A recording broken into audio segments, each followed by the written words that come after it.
Hello guys, welcome to my YouTube channel English literature in Marathi. मागच्या व्हिडिओमध्ये आपण the age of revival पाहिलं.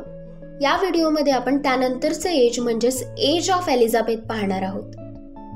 तर या काळाला एलिझाबेथन काळ का म्हटलं जातं? कारण हा काळ राणी एलिझाबेथच्या राज्यकालाचा कालावधी आहे. तसेच 1558 पासून ते 1603 पर्यंत राणी एलिझाबेथ इंग्लंडचा राज्यकारभार पाहत होती. एलिझाबेथन काळ हा इंग्रजी नाटकांचा सुवर्ण काळ मानला जातो. या काळात अनेक पद्धतींची नाटकं लिहिली गेली, परफॉर्म केली गेली. तसेच इतिहास आणि कलेच्या दृष्टीने हा अत्यंत महत्त्वाचा काळ मानला जातो. याच काळात शेक्सपियर, क्रिस्टोफर मार्लो, बेन जॉन्सन यासारखे महत्त्वाचे नाटककार तसेच फिलिप सिडनी, एडमंड स्पेन्सर सारखे कवी यांचा उदय झाला. आता एलिझाबेथन एजमध्ये एक महत्त्वाचं युद्ध झालं जे 30 वर्ष चाललं, म्हणून याला 30 इयर्स वॉर म्हणतात, जे 1618 ते 1648 दरम्यान झालं. 30 इयर्स वॉर हे एक धार्मिक युद्ध होतं जे कॅथॉलिक आणि प्रोटेस्टंट लोकांमध्ये झालं. आता हे कॅथॉलिक आणि प्रोटेस्टंट ख्रिश्चन धर्माचे दोन पंथ होते.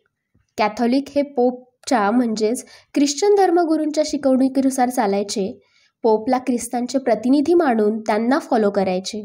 आणि प्रोटेस्टंट हे कॅथॉलिकच्या विरोधात होते व त्यांचा असा विश्वास होता की व्यक्तीचा ख्रिस्ताशी थेट संबंध असावा आणि यासाठी कोणत्याही पुजाऱ्याची किंवा धर्मगुरूंची आवश्यकता नाही, असं त्यांचं म्हणणं होतं.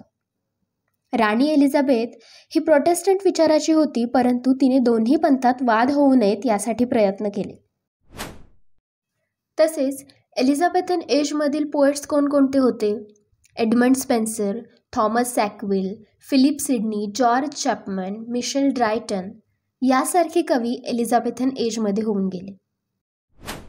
तर असा होता एलिझाबेथन पिरियड. यानंतरचा पिरियड आपण नेक्स्ट व्हिडिओमध्ये पाहणार आहोत.